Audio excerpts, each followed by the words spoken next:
Name is Donna Jackson. I'm a designer and artist from Detroit, Michigan. I also have a studio here, DMJ Studio, where I develop art experiences in traditional and non-traditional spaces. So it's going to be an honor to do this talk. I don't know if I want to do it after Bryce, but I have no choice in that. Anyway, here we go. As I said, Detroit is my hometown, and it is a place that I love. Um, Most times, I think when people see or talk about Detroit, it's these specific things.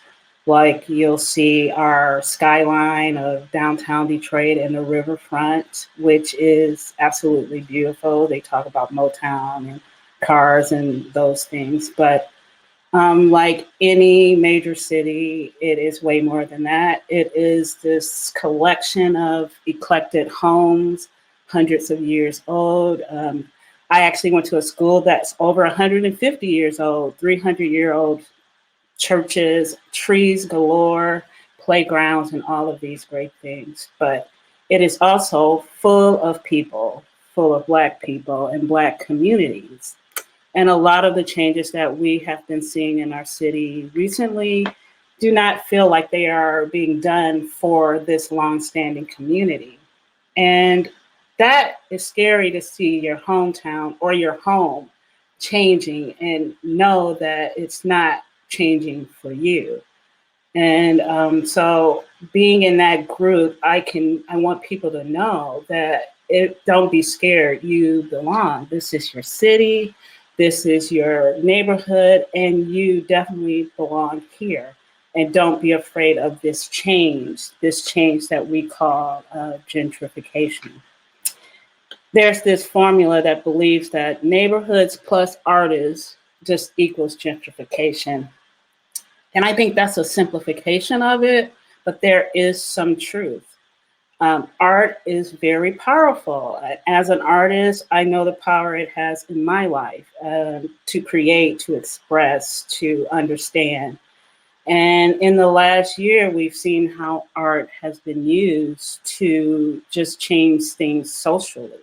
So there is a power, and we need to understand it. And that power to signal to people to like come to see, experience, learn, express, and understand what the world that's going on around you. Art has this potential to mark territory, like mark a space, mark ownership, mark moments in history, and definitely mark what a neighborhood and a community is all about. And art usually ups the value of the spaces that it resides in, whether it be a gallery or a wall in your home or a wall in your community or just an open space in your community. It also has the potential of bringing value to you as an individual. So let's look at a new equation when it comes to art in neighborhoods.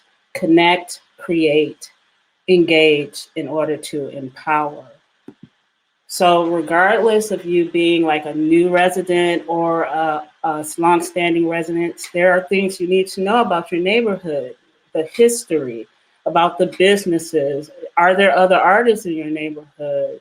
The housing situation, as well as the developers. What are they doing there and what are their intentions?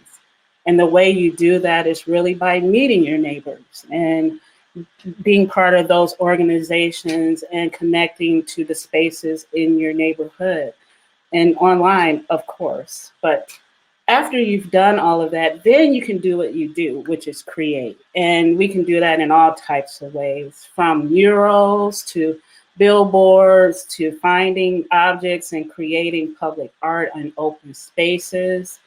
In some cases, doing complete installations in neighborhoods, taking abandoned buildings and making them into masterpieces, or even doors, creating art out of those, whatever resources you have. But whatever you create, know this, that it needs to engage those people that are in that community. And it would be great to have those people in the community create some of these things. Engagement can be hard, but it's a necessary thing in order to empower and to encourage. And it's also needed for educating those new residents to know that the spaces that they're moving into are not blank canvases. Um, it must be understood that those that are trying to get access to your city know the power of art, and they use it actually to validate themselves being in our communities.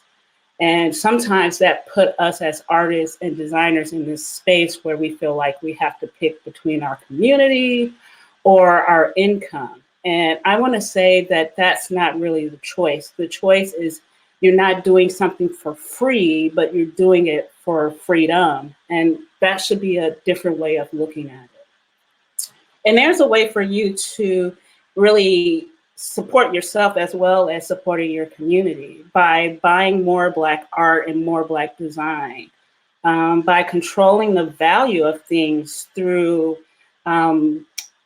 digital art as well as social media. And then the last point is we need to make more Black spaces, whether it be a temporary pop-up or if you have the resources for a brick and mortar space, that's fine. Or those spaces that have come into our neighborhoods that are not deemed Black spaces, talking to those folks and letting them know that you are here and therefore this space needs to belong to us. This is how you welcome Black and brown people to your institution. So I hope all of that is helpful in one way or another, whether you're in Detroit or some other great city. But this is one way through art and design that we can make our cities more inclusive.